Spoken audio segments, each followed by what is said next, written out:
അതെ ശശിയേട്ടാ, എനിക്കൊരു സംശയം. അല്ലെങ്കിലും നിനക്ക് എപ്പോ നോക്കിയാലും എന്നെ സംശയമാണല്ലോ. അതല്ല മനുഷ്യ, ഞാൻ ഇങ്ങനെ തലകുത്തി നിന്ന് യോഗ ചെയ്യുമ്പോഴേ തലയിലേക്ക് ഇങ്ങനെ ബ്ലഡ് ഒഴുകി വരുന്നതായിട്ട് ഫീൽ ചെയ്യും. പക്ഷെ ഞാൻ നിന്ന് യോഗ ചെയ്യുമ്പോഴേ കാലിലേക്ക് ബ്ലഡ് ഒഴുകി വരുന്നതായിട്ട് ഫീൽ ചെയ്യുന്നില്ല. അതെന്താ കാരണം? അതെന്താണെന്ന് അറിയാൻ പാടില്ലേ? എടി, ഒഴിഞ്ഞ സ്ഥലത്തേക്ക് നീരോടൂ. അതായത് എന്റെ തലക്കകത്ത് ഒന്നുമില്ല. ഞാൻ എന്ത് സംശയം ചോദിച്ചാലും നിങ്ങൾ അതൊക്കെ വളച്ച് തിരിച്ചൊടിച്ച് എന്നോട് ദേഷ്യപ്പെടും. ഇത് നിങ്ങളുടെ സ്ഥിരം പരിപാടിയാ. എന്റെ രമേ, ഞാൻ ഒരു കാര്യം പറയട്ടെ. അങ്ങനെ എന്തെങ്കിലും ഞാൻ അങ്ങ് പറയുമ്പോഴേക്കും ഇതിലേ അങ്ങോട്ട് കേട്ടിട്ട് ഇതിലേ അങ്ങ് വിട്ടേക്കണം. അത് നിങ്ങൾക്ക് പറ്റുമായിരിക്കും, ഇതിലേക്കൂടെ കേട്ടിട്ട് ഇതിലേക്കൂടെ കളയാൻ. കാരണമേ ഇവിടെ തടഞ്ഞു നിർത്താൻ നിങ്ങളുടെ തലയിൽ തലച്ചോറൊന്നും ഇല്ലല്ലോ. എന്താ എന്താ ചന്ദ്ര? ഇന്നലെ ഞാൻ ശശിയോട്ടിനോട് മേടിച്ച 500 രൂപ കറക്റ്റായിട്ട് ഞാൻ അങ്ങനെ വാക്ക് പറഞ്ഞ വാക്കാർക്ക് ശശിയേട്ടാ. എവിടെ നിന്നാണ് നിനക്ക് നോട്ട് കിട്ടിയത്? ഞാൻ ബാറൊക്കെ ബ്രാൻഡ് കുടിച്ചപ്പോ ഒരു ബാക്കി ഒന്നും നോട്ടില്ലേ അത്? എടാ, ഇത് കള്ളനോട്ടാ. ഇത് കള്ളനോട്ടാന്ന്. ചുമ്മാ നല്ല നോട്ടില്ലേ അത്? ഇതിനകത്ത് നോക്കിയേ, ഇതിനകത്ത് ഗവർണറുടെ സീലില്ല. കാണിച്ചേ. റിസർവ് ബാങ്ക് ഗവർണറുടെ സിഗ്നേച്ചർ ഇല്ല. അയ്യോ ശശിയേട്ടാ, സംഭവം എന്താണെന്നറിയത്? ഇതങ്ങനെ ലീവായിരുന്നപ്പോ അടിച്ച നോട്ടായത്. അതുകൊണ്ടല്ലേ അങ്ങനെ സിഗ്നേച്ചർ ഇല്ലാതെ പോയത്. എടാ, ഈ കള്ളും കുടിച്ച് നടക്കുന്ന നേരത്ത് വല്ല പണിയെടുത്ത് ജീവിക്കാൻ പാടില്ലേ? എന്റെ ശശിയേട്ടാ, അതുകൊണ്ടാണ് ഞാൻ ഇന്ന് കുടിക്കാൻ തന്നെ കാരണം. ഞാനും എന്റെ അളിയനും കൂടെ കൂടി കൊറേ കച്ചവടം നടത്തി നോക്കി, എല്ലാം മുടിഞ്ഞു പോയി. എന്ത് കച്ചവടം? എന്ത് കൃഷി? കഴിഞ്ഞ പ്രാവശ്യം പറഞ്ഞു നമുക്ക് ഇത്തിരി കച്ചവടം അങ്ങ് നടത്താന്ന് പറഞ്ഞു. ഏത് വാനില കച്ചവടം. അത് നല്ല കച്ചവടം അല്ലേ? വാനില കച്ചവടം നടത്തി, എന്നിട്ടും അവന് പോലീസ് പൊക്കി. എന്താ ഈ പറയണേ? വാനില കൃഷി എന്ന് പറഞ്ഞ വലിയ സമ്പന്നര് എന്ന ബിസിനസ് അല്ലേ? അതൊക്കെ ചെയ്തിട്ട് എങ്ങനെ പോലീസ് പിടിക്കണത്? വാനില കൃഷിയല്ല അവൻ നടത്തിയത്. വാനില അവൻ ചാരായ കച്ചവടം നടത്തി. പിന്നെ പോലീസ് പിടിക്കാണ്ടിരിക്കുവോ? വാനില ചാരായ കച്ചവടം നടത്തി, അതും പോട്ടെ. അവൻ പിന്നെ ജീവിക്കാനോ നിവൃത്തിയില്ല. അവൻ പിന്നെ തെരുവിലേക്ക് ഇറങ്ങി മരുന്ന് കച്ചവടം അങ്ങ് തുടങ്ങി. ജീവിക്കാനൊരു നിവൃത്തിയില്ലല്ലോ.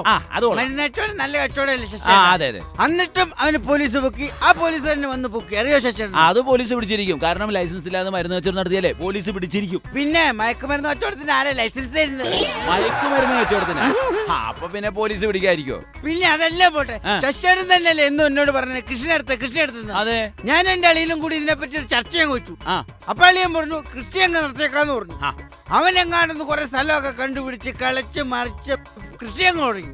എന്നിട്ടും ആ പോലീസ് തന്നെ വന്ന് എന്റെ അളിയനെ പൊക്കിക്കൊണ്ടുപോയി. ശശിയേട്ടൻ എന്തൊക്കെ ഈ പറയണത്? കൃഷി ചെയ്ത ഏത് പോലീസാണോ പിടിക്കണത്?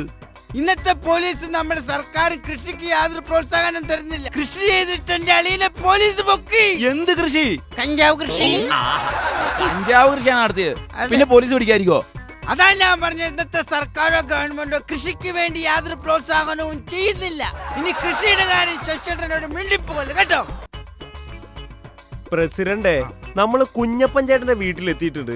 ഈ കുഞ്ഞപ്പൻ ചേട്ടന് സ്വീകരണം കൊടുക്കാന്ന് പറഞ്ഞല്ലോ. ഇതിനൊക്കെ നമ്മുടെ ഒരു ഫണ്ട് വേണ്ടേ? എന്റെ പൊന്നു പ്രതിഭ, ഞാൻ പറയണ കേൾക്കും. ഈ കർഷകശ്രീ കിട്ടിയ കാരണമല്ലോ നമ്മൾ കുഞ്ഞപ്പൻ ചേട്ടനെ സ്വീകരിക്കാൻ പോകുന്നു. അപ്പൊ നമ്മൾ പുള്ളിനെ സ്വീകരിക്കുന്ന പേരും പറഞ്ഞ് പുള്ളിയോട് നമ്മളൊരു 5000 രൂപ മേടിക്കും. എന്റെ പ്രസിഡന്റ്, അതൊക്കെ വലിയ പ്രശ്നമാവും. കാശൊക്കെ മേടിച്ച വലിയ പ്രശ്നമാവും. പ്രതിഭ, ഒരു പ്രശ്നവുമില്ല.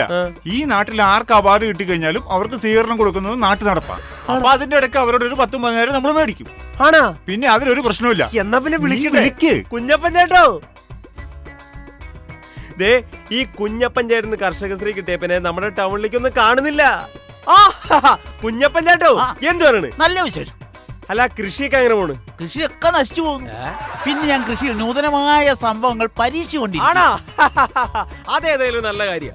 അല്ല, ഇപ്പൊ അടുത്ത് നടത്തിയത് എന്ത് പരീക്ഷണം? അടുത്ത് നടത്തിയത് ഈ പടവലങ്ങ. അത് സാധാരണ എങ്ങോട്ടാണ് വളരുന്നത്? താഴത്തേക്ക്. അതെ, ഞാനത് നേരെ മുകളിലേക്ക് വളർത്താനുള്ള ഒരു പരീക്ഷണം നടത്തി. ആണാ? എന്നിട്ട് എന്ത് പറ്റാൻ? പടവലങ്ങ നേരെ താഴത്തേക്കും വളർന്ന് ഞാനിപ്പോ അതേ മുകളിലേക്ക് നോക്കി നടപ്പാണ്. എടീ, ബാങ്ക് ലോൺ അടുത്തല്ലേ ഈ പണി മുഴുവൻ നടത്തിയത്. Bank loan. ചേട്ടൻ ഈ ബാങ്ക് ലോണിന്റെ കാര്യമൊന്നും പറയണ്ട. ചേട്ടന്റെ പുരയിടത്തിൽ എന്തോരം തെങ്ങ് കൃഷിയുള്ളത്. തെങ്ങ് കൃഷി കൊണ്ട് ഇഷ്ടംപോലെ കാശുണ്ടാക്കാൻ പാടില്ലേ? തെങ്ങ് കൃഷിയുടെ കാര്യമൊന്നും പറയണ്ട. എടാ, ഈ ചുറ്റുവട്ടത്ത് മുഴുവൻ കള്ളന്മാരല്ലേ. പിന്നെ എന്റെ പുരയിടത്തിൽ കള്ളന്മാര് വന്നാ നാടിച്ചു പോയുള്ളൂ. അതെന്താ? ഇങ്ങനെ കയറി ഇങ്ങനെ ഇറങ്ങി ഇങ്ങനെ പോരും. അതെന്തേട്ടാ?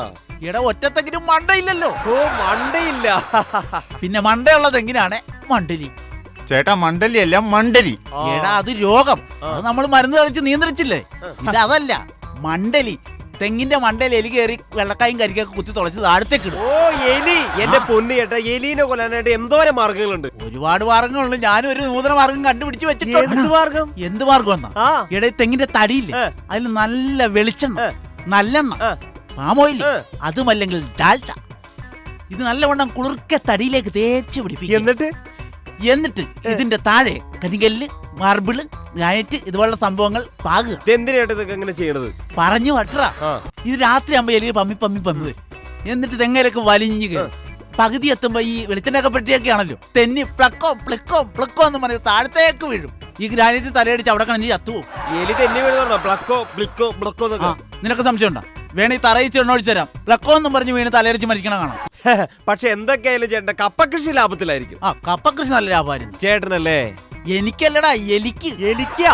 ആ, ഇത് പിന്നെ കിഴങ്ങായി വന്നപ്പോ അടിയിൽ കൂടെ തുരങ്കം വെച്ച് വന്ന് മുഴുവൻ മാന്തിക്കൊണ്ട് പോയില്ലേ. ഓ, പിന്നെ ഒരു പ്രയോജനം ഉണ്ടായി. ആ കോല അവിടെ അങ്ങനെ തന്നെ നിർത്തിയിരുന്നു.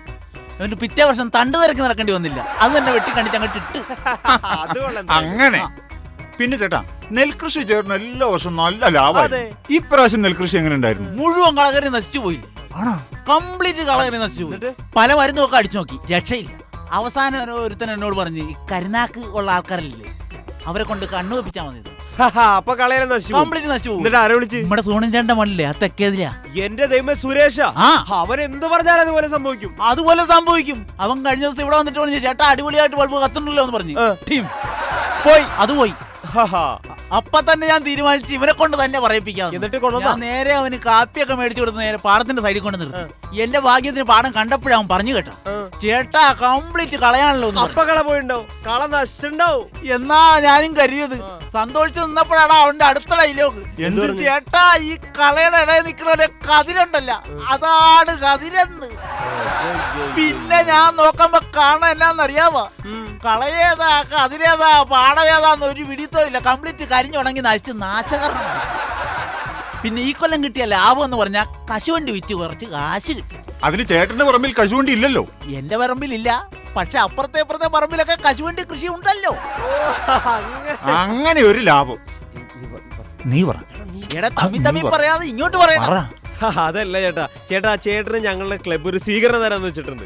അപ്പൊ ആ സ്വീകരണത്തിന് ചെറിയൊരു പൊന്നാടൊക്കെ അണിയിപ്പിക്കും. ആയിക്കോട്ടെ. അപ്പൊ ചേട്ടൻ ഞങ്ങളുടെ ക്ലബിന് വേണ്ടി ചെറിയൊരു സംഭാവന തരണം. ആവാലോ. ഒരു 5000 രൂപ. 5000 രൂപ? ആ, എടാ ഈ കൃഷി നശിച്ച് നാശകരണമായിരിക്കണം, ഞാൻ എവിടെ നാളെ 5000 രൂപ അതൊന്നും പറഞ്ഞാൽ പറ്റില്ല. 5000 രൂപ ചേട്ടൻ തന്നേ പറ്റൂ. എങ്ങനെ തരുമെന്ന്? ചേട്ടാ, ചേട്ടന് കർഷകത്തിന് കിട്ടിയില്ല, അപ്പൊ ധൈര്യമായിട്ട് വരാൻ പാടില്ല. കർഷകശ്രീ കിട്ടിയനി 5000 രൂപ ഞാൻ തരണമെന്ന്. എടാ ഈ കർഷകശ്രീ മേടിക്കാൻ പെട്ട പാട് എനിക്കേ അറിയാവുള്ളൂ. അറിയാമോ? എന്ത് പാട്? എടാ ഇവിടെ കിടന്ന കശുവണ്ടി ഞാൻ മാർക്കറ്റിൽ കൊണ്ടുപോയി വിറ്റ്, അവിടുന്ന് ബസ്സിന് കയറി ടൗണിൽ ഇറങ്ങി, അവിടുന്ന് ബുക്ക് സ്റ്റാൾ മുഴുവൻ കയറി ഇറങ്ങി, അവസാനമാടാ 12 രൂപ 50 പൈസ കൊടുത്ത് ഈ മാസിക മേടിച്ചതിനാണോടാ നിനക്കൊക്കെ ഞാൻ 5000 രൂപ സംഭാവന തരേണ്ടത്.